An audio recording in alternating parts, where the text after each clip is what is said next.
so very much, Sky, for that awesome introduction, and what a wonderful African way for us to celebrate and enjoy. All right, so first of all, just a huge and hearty welcome to all of you. Welkom, wamkilekile.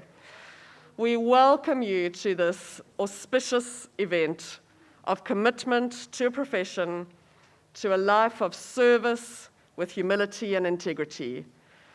We are so delighted that we're able to do this today.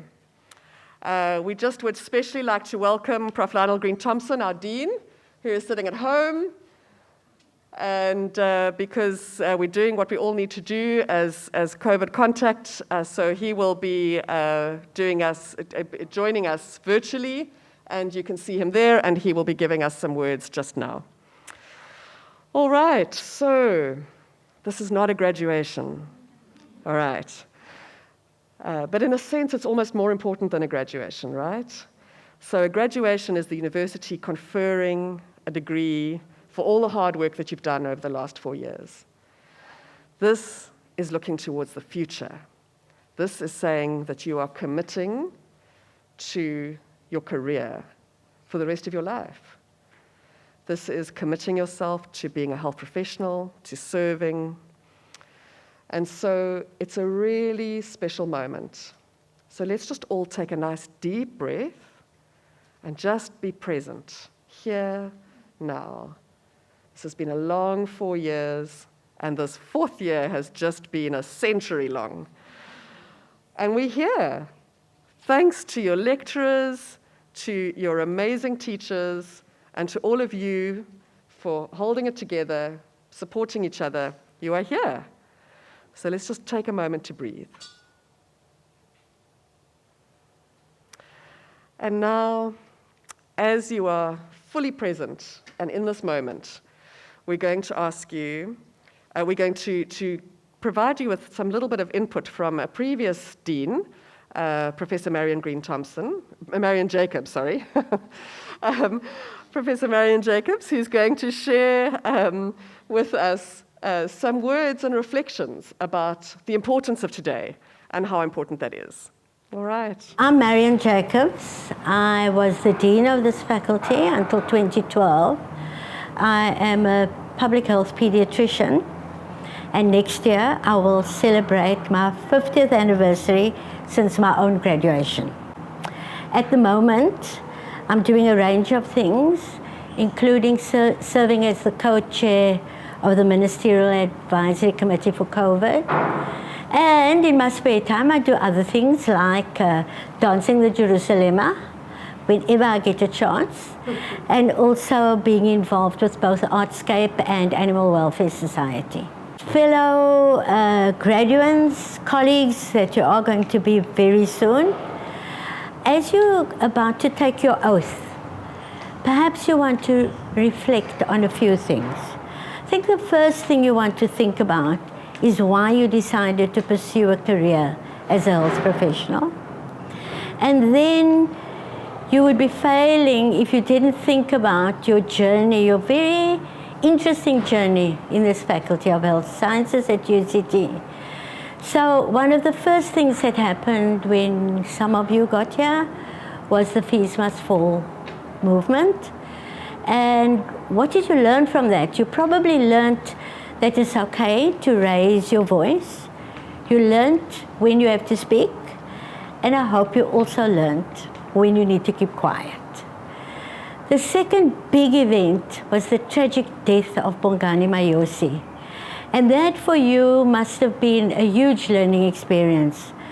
The best part of it must have been the compassion that you felt for him and his family, for your for your colleagues, also for your teachers and the people who work in the faculty.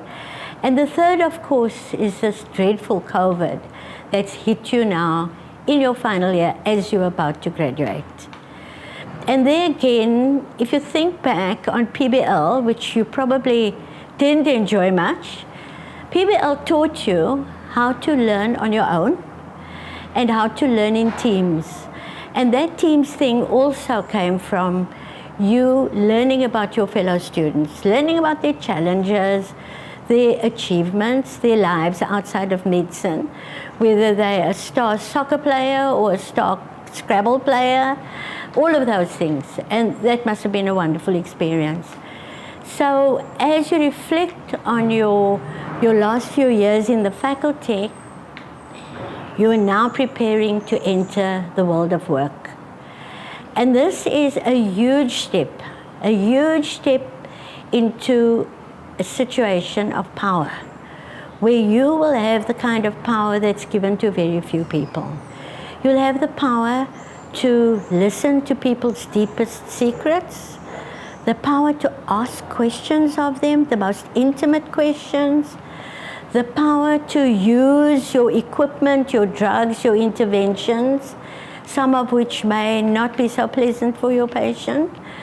And you can make a choice whether you want to use this power that's given you as a health professional, or whether you in fact would prefer to be a healer that's caring, that's compassionate, a healer that understands the need to listen, a healer that's not scared to hold your patient's hand, to pick up a little baby, and to be just kind and normal, a kind, normal human being.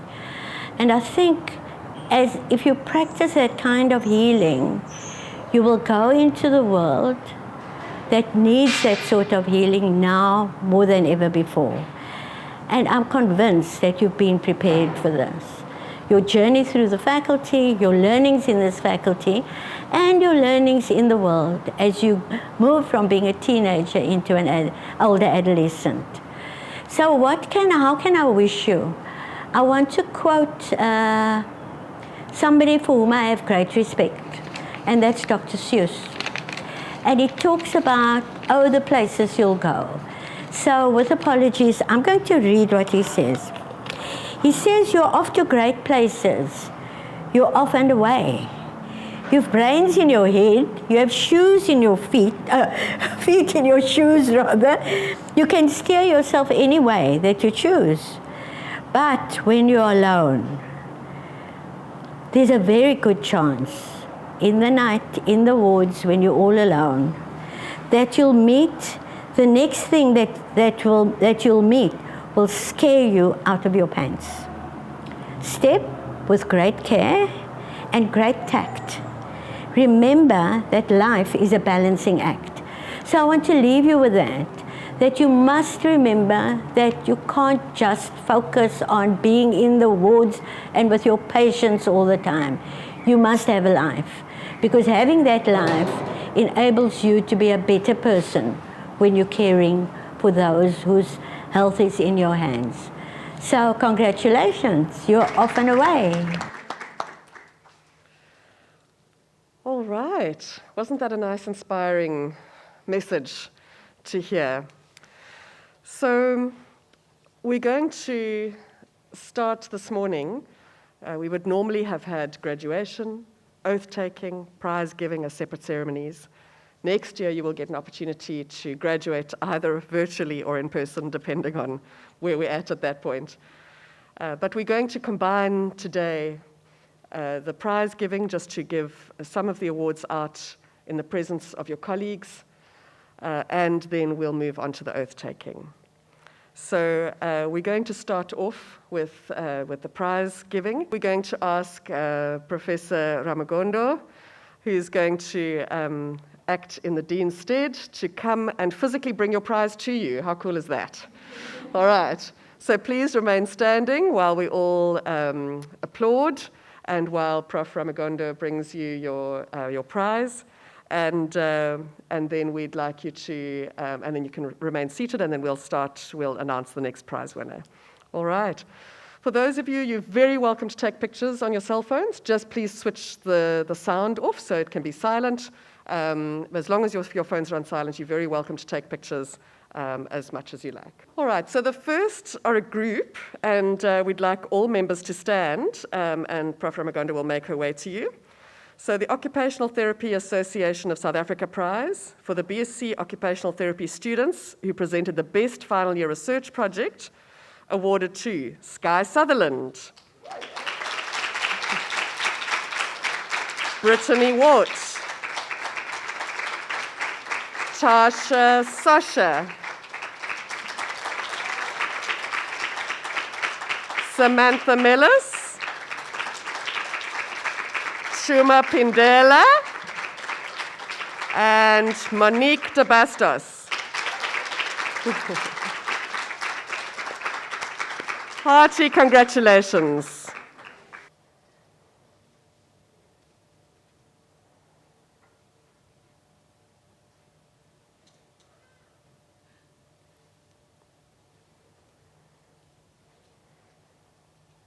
And last but not least, let's give them all a round of applause. That we can still celebrate in spite of everything. Isn't it just remarkable that we've got to this point? That in the middle of the year, we had no idea that we were going to be at this point of actually being able to graduate and finish this year. So hearty congratulations to you all. So I have this lovely pile of distinctions. Isn't this incredible? In this incredibly tough year. So the first we're going to award to is Tara Monroe.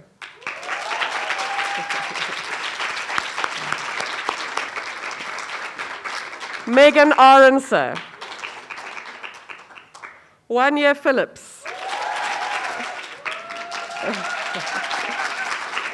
Brittany Watt. Jennifer Sinclair.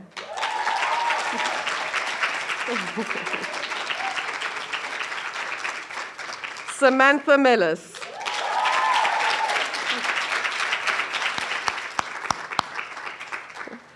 Kate Forbes.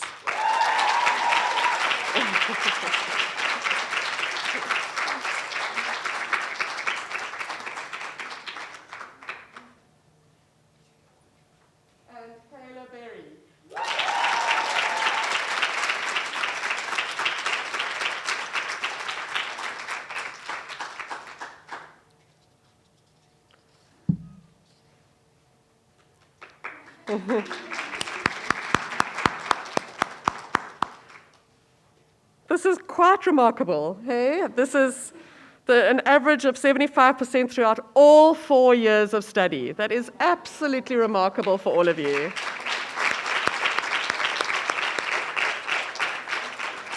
Jenna Glover.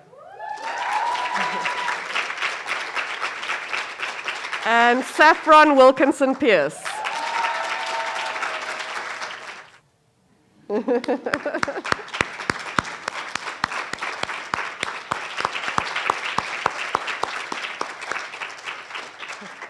Taryn Jabir. And Rebecca van der Linde.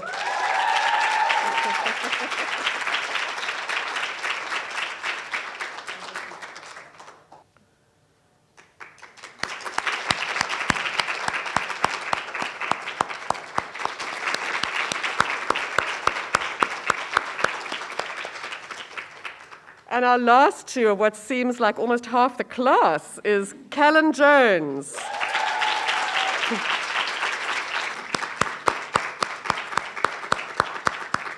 And another huge round of applause for so many distinctions.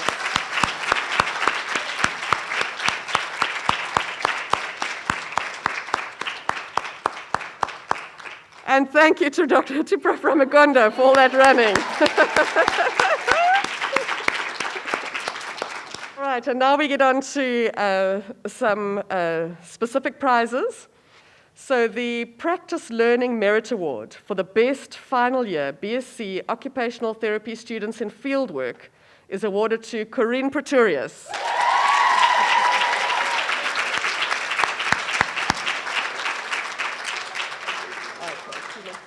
So Corinne must be on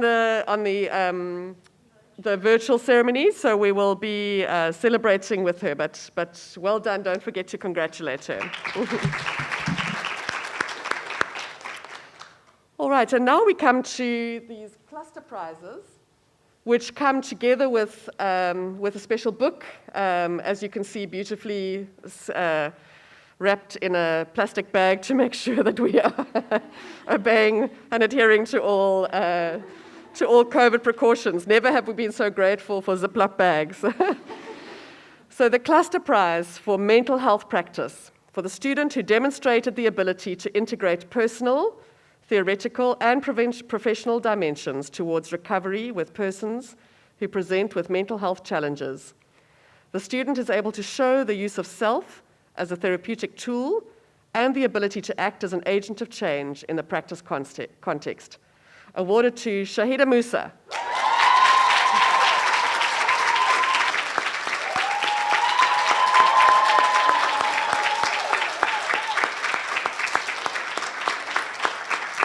Cluster prize for physical health practice for the student who demonstrated excellent reflection on the development of professional identity using a digital story in physical health practice.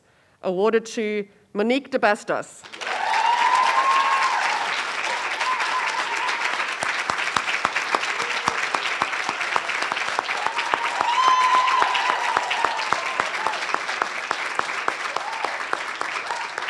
Cluster prize for community development practice to the student who contributed substantially in facilitating change processes within an organization, in a community, and demonstrated the ability to see the people they worked with as more than beneficiaries, but co-citizens of South Africa who had the right to thrive in their country. Awarded to Noxolo Sono.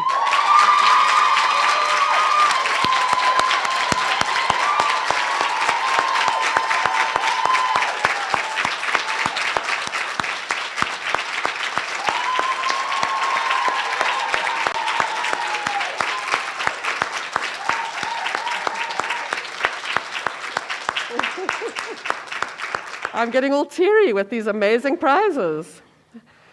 Cluster prize for Work Practice Award to the student who demonstrated innovation and excellence in the delivery of services to persons with disabilities within the area of work practice and embodied the core values of OT philosophy. Awarded to Selena Seep.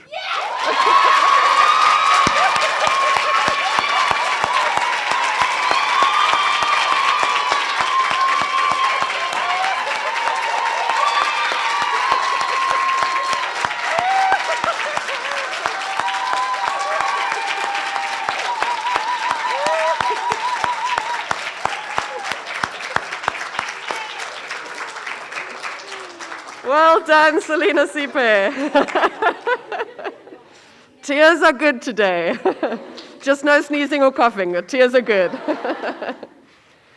The Cluster Prize for Child Learning Development and Play Award to the student who best demonstrated how to use herself therapeutically whilst remaining occupation-based and client-centered.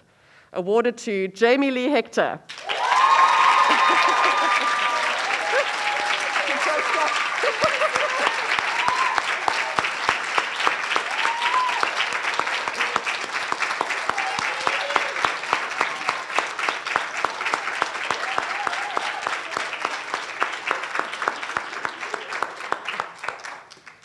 And the Cluster Prize for Community Development Practice to the student who contributed substantially in facilitating change processes within an organization, in a community, and demonstrated the ability to see the people they worked with as more than beneficiaries, but co-citizens of South Africa who had the right to thrive in their country. Awarded to Jodine Klaaser.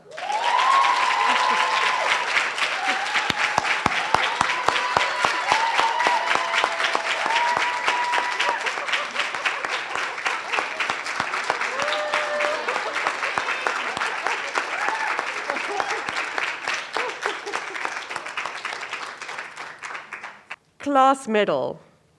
A class medal awarded for top performance for the following cluster. Let's let you look at these fancy medals. Okay. For Foundation Theory for OT Practice 1 and Occupational Therapy Research and Practice Management, awarded to Brittany Wart.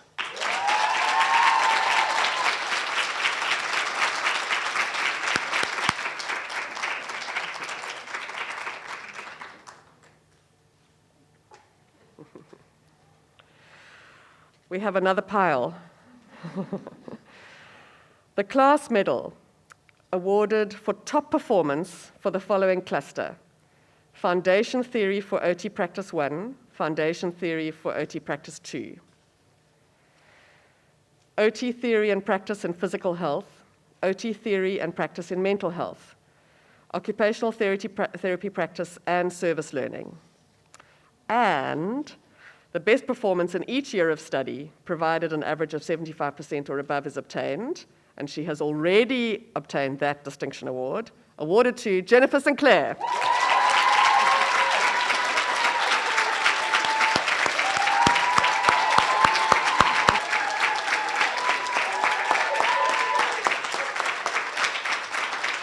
Hearty congratulations, colleagues. This is really a momentous occasion and quite amazing awards. And so just enjoy the moment that we can celebrate today, and really be immensely privileged that we can sit in this place despite what's going on around in the world. And I think just a last thank you to Professor Ramagundu, who has indeed finished her step count for the week.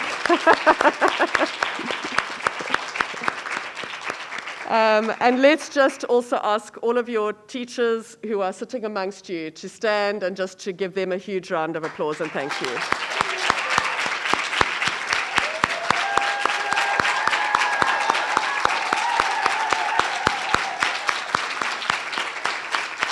To those here and to those at home, we just thank you all for getting us to this point. So thank you. So we're now going to hear from some leading alumni, community members, and traditional leaders in preparing you to take your oath. So we're going to just show another video clip, and then I'm going to hand over to Professor Green-Thompson just to share a few words with you before we take the oath. Thank you. So I remember when I took my oath, I was overwhelmed with a feeling of relief and accomplishment and pride. And the words made perfect sense, but it's only with experience that the words actually take some meaning and really come to life. As you are taking this oath today, remember, oath is about empathy, professionalism, and care.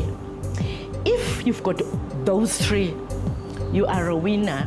Also, oath is about humanity, responsibility of both provider and receiver. On reflection, the very first line stands out to me, which is I pledge to serve. And so we always need to remember that we are in service of people, not of ourselves, not of money, not of status or societal stereotypes. And we need to serve with integrity and humility. I really think it's important to actually reflect on the privilege that it is to be a health professional. So many people are trying to apply to get into one of the disciplines at UCT, and for me, you know, it's a massive privilege to actually be sitting here today, or for me to have earned my degree as a physiotherapist. And I think we always have to remember that is a privilege to actually be helping someone through a really difficult time, that it involves one of the most important aspects of their life, their health. One of the commitments that you'll make is that of lifelong learning. The commitment to lifelong learning means using the current period that we're going through as an example, is that you see that there's a rapid change in new knowledge, new diseases, and new health challenges. And as a health professional, you must always be at the forefront of research, information, new technology, to be able to respond appropriately. Coming into the health system, you may often feel that you can't change much.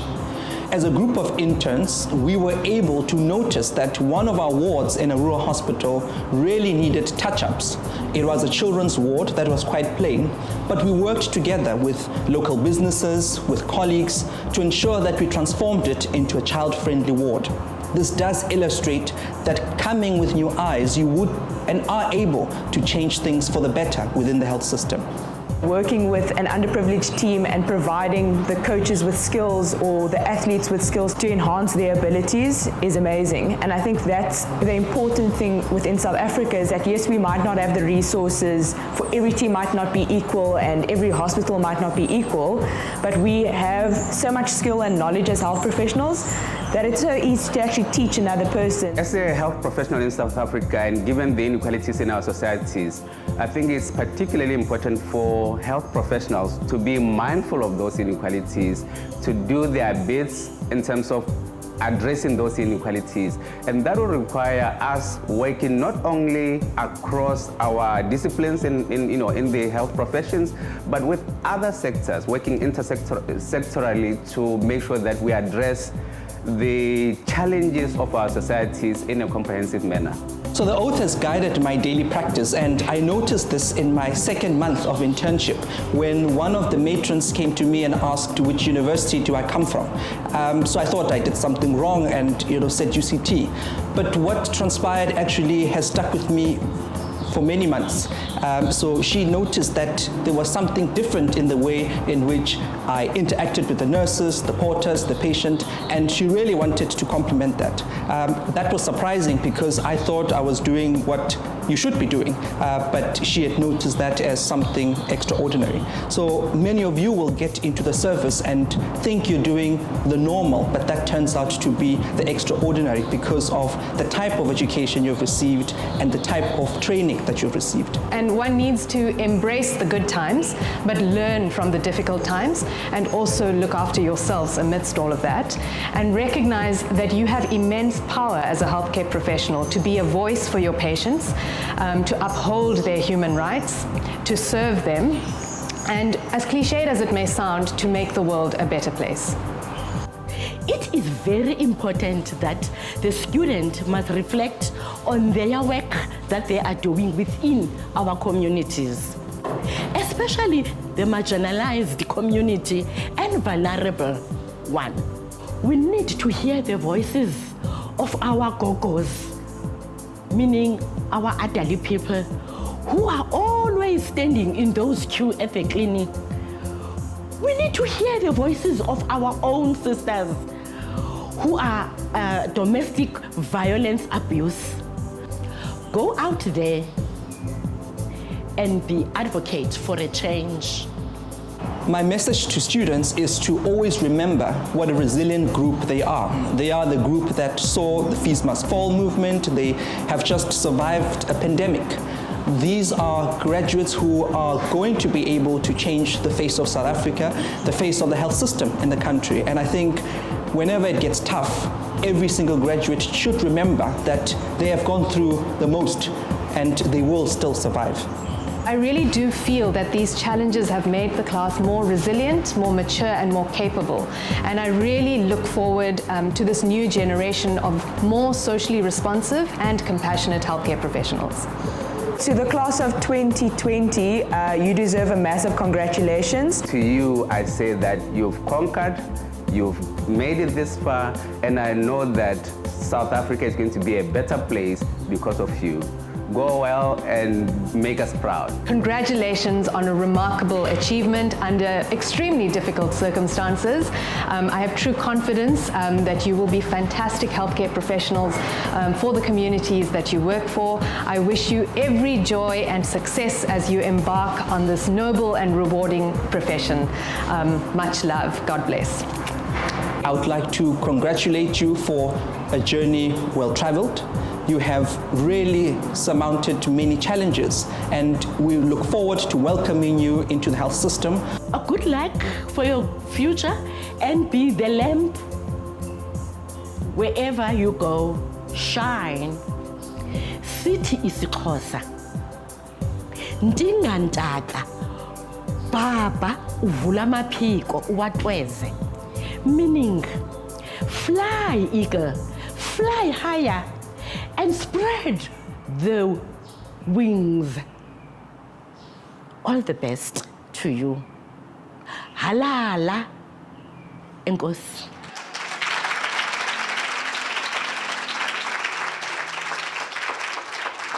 So good morning to all of you. I just need a confirmation that you're hearing me. I'm really sorry that I'm in the position today that I'm unable to be with you to celebrate this moment and to share in your moment of commitment. I'm going to make fewer remarks now than I would have if I had been with you in the room. I want to tell you a little story about where we are as my family. I had invited my 3 nephews to visit last week, and my daughter took them out, as one does in Cape Town. And they're of the ages between 19 and 24. And I gave them all the advice I could about how to behave in places that they went to. And when they returned to Joburg, they left for Joburg on Saturday. They drove up, 4 of them in the car. One of them has tested positive for COVID. So when I felt ill over the weekend, I downplayed it a little bit, but clearly it means, so I went for testing yesterday as I had planned to do because my symptoms didn't settle. I tell you the story, colleagues, at the beginning of my remarks, just because you're graduating in an unusual moment. But I tell you the story at the beginning because in leading up to the oath taking, I don't want it to color that moment too much. After the last couple of oath-taking ceremonies, I've been a little bit disappointed at the conduct during the photo taking after the events. Admittedly, those were 2 weeks ago, so in fact, we were not as strict in that period as we might have been. But I do want to urge you as you take pictures with each other, if you've not been in the same living space with each other, you have to regard each other as potentially positive. Because in fact, the numbers are going up the fastest in your age group. And there is an invincibility of your age that comes with the fact that you're newly qualified, you're newly arriving on a scenery, your families are ecstatic about your passing through. But I am going to ask you when you take your pictures afterwards, please be deeply mindful that your age group is causing the largest amount of transmission in the country. But I've also come to you very mindful that you come from very many different places. I hear the ululations in the plains of Natal. I hear the cries of the mothers on the Cape Flats, and I hear the celebrations and the clinking of champagne glasses across your family spectrums, celebrating this moment in your lives. But it's a moment that's less about your personal achievement, but today is much more about the commitment you make through an oath that comes from the time of Hippocrates and has been modified to include modern language so that it is appropriate for the times that we live in. But I've become so aware since I've come to UCT about how so many moments hold for us immediately our legacy as UCT, and it is a substantial legacy. But the extent to which we have to be making a promise to the society to make it healthier. You are the answer in that promise today. You are our promise fulfilled to the nation to deliver better care. And it's an important thing that promise is played out in the words of the oath that you will take in a little while. Part of our legacy, though, is to recognize that this institution, the Faculty of Health Sciences, is located on grounds that used to be occupied by the Khoi people. And they used to reside on the banks of the Liesbeek River and had many battles at the very beginning time with people who came into the country. So a lot of those frontier battles were fought in the area of the Liesbeek River. But importantly, in our engagement with them, and we invited them on the 30th of November to come onto campus to do a Thanksgiving for the fact that we have gotten to this point with your degree. I am deeply grateful that we've been able to finish the academic year, but also to mark you as graduates as you leave, almost with some kind of acknowledgement by the people of the original people of this area. And so we're going to play a video now, just of that ceremony. And I ask you to enter that moment because it is a moment to say that our legacies are deep and they run for many centuries. So watch this video and then I'll pick up immediately thereafter.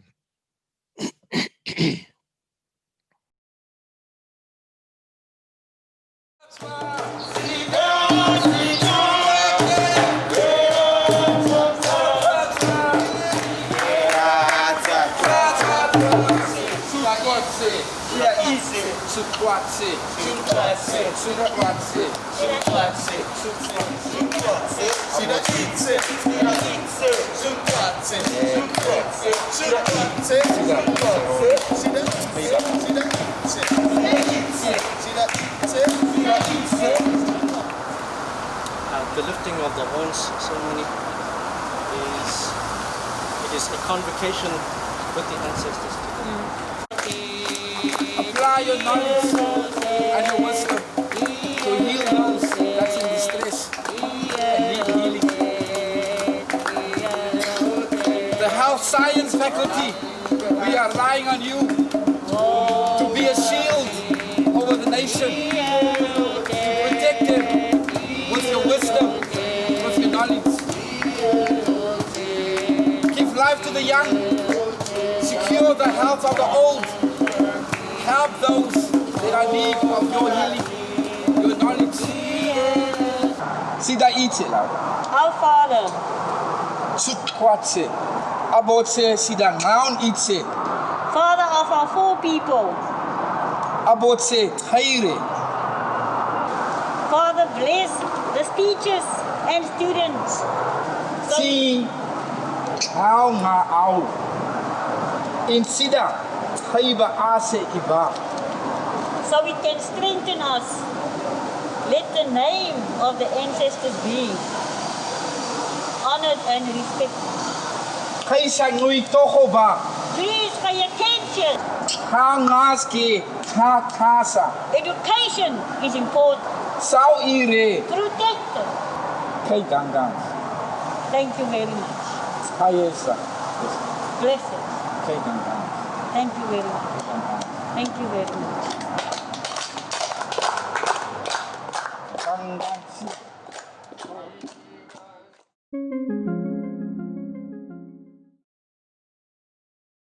And so, colleagues, the video really tells the story the video really tells a story of relationship. We have begun a relationship with the people who represent, who are the descendants of those who were first in the space. And they tell two stories most powerfully. And I think you've heard the guy claiming education is important. But they tell the story of the importance of this very valley.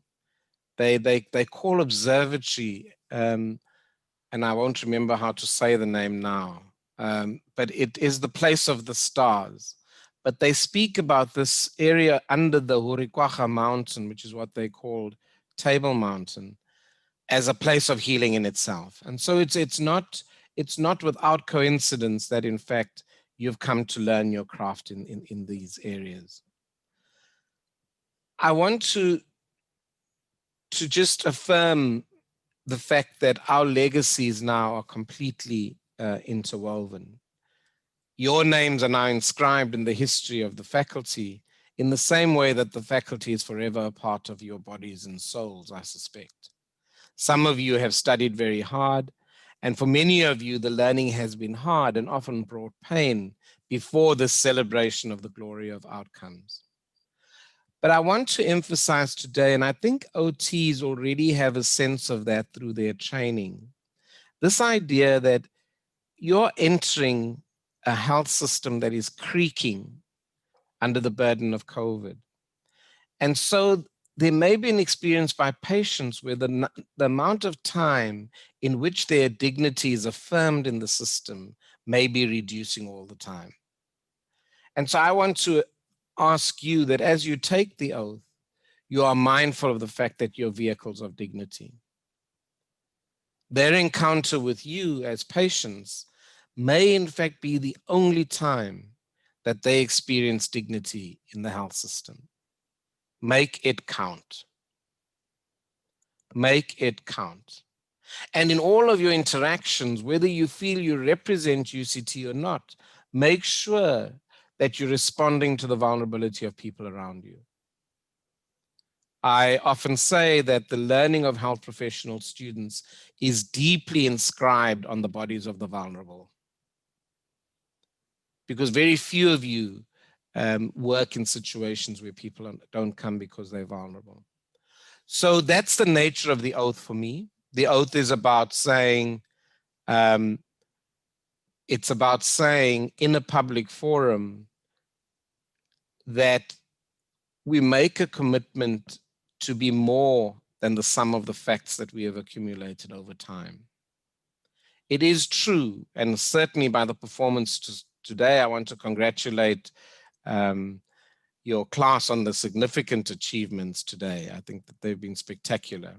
And I also think that maybe nature has cast us an odd good fortune by making Professor Ramugondo be the one who distributed the prizes, herself a distinguished occupational therapist. I think these are all what one may call universe coincidences. And so I'm very pleased. So thank her for her standing in as well.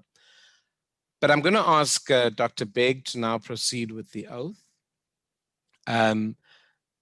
She will say the words and she'll handle that part of it. So colleagues, I won't say any more in this ceremony, apart from saying to you, go well in your professions. Make sure that in your practice, you're constantly affirming patients, as is the oath of occupational therapists in general. So I hand back to Dr. Beg to proceed with the oath. Right, and now we come to the most important part of the ceremony, which is the taking of the oath. So I'm going to ask you to each stand. You have an oath in front of you. It will also be up on the screen, but it's a little small, so you'll need the one in front of you.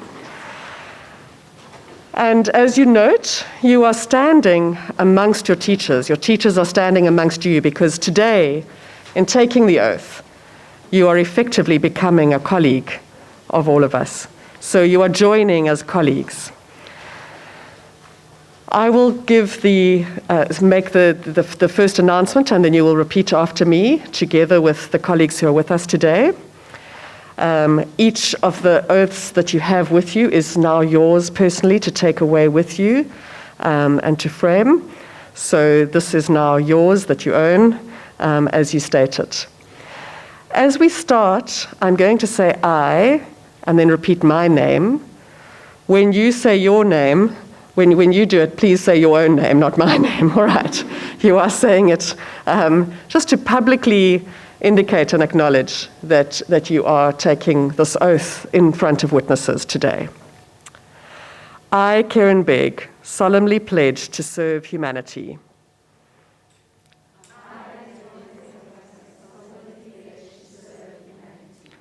My most important considerations will be the health of patients and the health of their communities. My most important considerations will be the health of patients and the health of their communities. I will not permit considerations of age, gender, race, religion, ethnic origin, sexual orientation, disease, disability, or any other factor to adversely affect the care I give to patients. I will not permit considerations of age, gender, race, religion, ethnic origin, sexual orientation, disease, disability, or any other factor to adversely affect the care I give to patients. I will uphold human rights and civil liberties to advance health, even under threat.